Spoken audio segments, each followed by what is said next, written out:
Proximité d'une immense décharge de métaux lourds à ciel ouvert. Pour les habitants de la vallée de l'Orbiel, dans l'Aude, c'est la conséquence de la présence d'une ancienne mine d'or 20 ans après sa fermeture. La pollution affiche toujours des niveaux alarmants et les moyens mis en œuvre par l'État semblent, vous allez le voir, bien dérisoires. C'est l'enquête du week-end. Elle est signée Sophie Brune et Zidane Berkous. C'est un décor de carte postale. Des collines boisées, une verte vallée où coule un cours d'eau paisible. En réalité, la zone est polluée par une ancienne mine d'or et d'arsenic. Quelles conséquences pour l'environnement et pour les habitants? De l'arsenic a été retrouvé dans les urines de certains enfants. On comprend que c'est les plus hauts taux jamais relevés sur des enfants dans la vallée de l'Orbiel. C'est un peu la plaque de béton qui tombe sur la tête. Une pollution qui contamine tout un territoire depuis des dizaines d'années. C'est une sortie universitaire un peu particulière. Ces étudiants viennent découvrir un site unique en France. Un chevalet qui est juste en face. Philippe Bérat, leur professeur de chimie, décrypte le paysage. Ça, c'est la combe du Sceau. L'Artus, la combe du Sceau, des collines aujourd'hui végétalisées, elles contiennent toutes sortes d'éléments plus ou moins toxiques, fer, bismuth, arsenic, plomb. C'est une immense décharge, exactement. Et ce qui est surprenant quand on vient pour la première fois ici, on a l'impression que c'est complètement naturel, mais il n'y a rien qui est naturel dans cette zone-là. Quand on extrait la mine à ciel ouvert, on a donc des déchets que l'on va stocker à l'extérieur. Cette mine à ciel ouvert, voici ce qu'il en reste. Fermée en 2004, mais exploitée pendant plus d'un siècle. En Europe, elle a été la plus grande mine d'or. Bien d'autres ressources y sont extraites. Il y a 10 grammes d'or par tonne de minerai. Mais il y a également de l'argent, du bismuth, du cuivre, du soufre et de l'arsenic, qui est également valorisé. L'arsenic a aussi été exploité sur cette colline, la Verse de Nartaud. Retour avec les étudiants de Philippe Bérat. Dans la zone où c'est blanchâtre et verdâtre, vous avez entre 20 et 30% d'arsenic. De l'arsenic à l'air libre, exposé au vent et à la pluie, et susceptible de se répandre dans la vallée.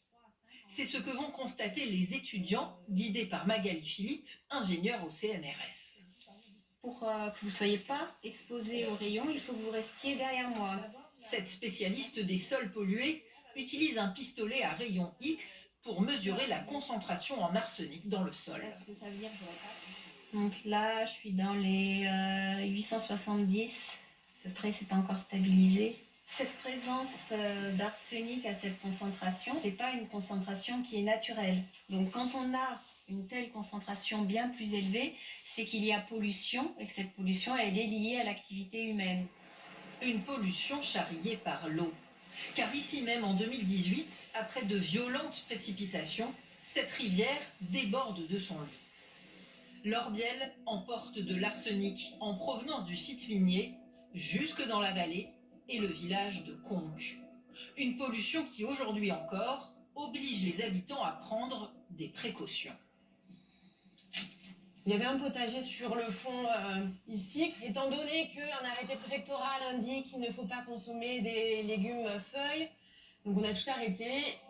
Les autorités sanitaires proposent de tester les urines des enfants des villages inondés.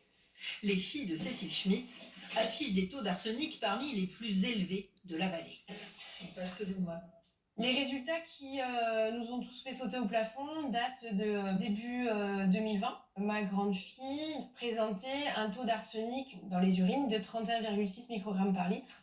31,6, c'est presque 3 fois le seuil d'alerte défini par la Haute Autorité de Santé. Je ne sais pas qu'est-ce que ça veut dire par rapport à son poids, par rapport à sa taille, de quelle manière cela impacte un corps en pleine croissance. Ça peut s'accumuler dans le cerveau, ça peut se coller sur les parois du corps, je n'en sais rien. Mais en tout cas, on se pose quand même pas mal de questions. Elle s'est aussi posé la question de déménager. Cécile Schmitt a finalement choisi de rester et de se battre sur le terrain judiciaire. Lastours, une autre commune touchée par les inondations de 2018. Julie Andreux est avocate spécialisée en droit de l'environnement. Avec ses habitants, elle attaque l'État devant le tribunal administratif. On demande à titre principal la dépollution du site. Et en dernier lieu, la mise en sécurité effective et immédiate des différents sites. Dans la salle, beaucoup de questions sur l'inaction de l'État. Et que c'est transféré à l'État. Pourquoi avoir attendu? Pourquoi? Et ils attendent quoi? Parce que Ils quand attendent on fait qu'on pas, c'est un dossier qui est exceptionnel dans son ampleur. Et on pense que si on ne gagne pas ce dossier, je ne vois pas quel dossier on pourrait gagner, compte tenu de l'importance en effet des éléments et des documents que nous avons. Et ça peut servir de jurisprudence. Sans attendre cette échéance, le gestionnaire du site, qui dépend de l'État, a entrepris des travaux. Chantier très surveillé, en particulier là où l'arsenic affleure à l'air libre. Au pied de Nartaud, le cours d'une rivière, actuellement presque à sec. Mais en cas de crue, pour éviter que l'eau emporte l'arsenic, une sorte de barrage est en construction. On est venu rehausser le mur existant. Vous voyez qu'on va prolonger ici avec des remblais. Et donc derrière, on va avoir en quelque sorte un piège à matériaux. Les matériaux, c'est-à-dire les particules d'arsenic. D'autres travaux sont prévus, courant 2025, mais le doute subsiste sur la capacité de ces ouvrages à retenir la pollution.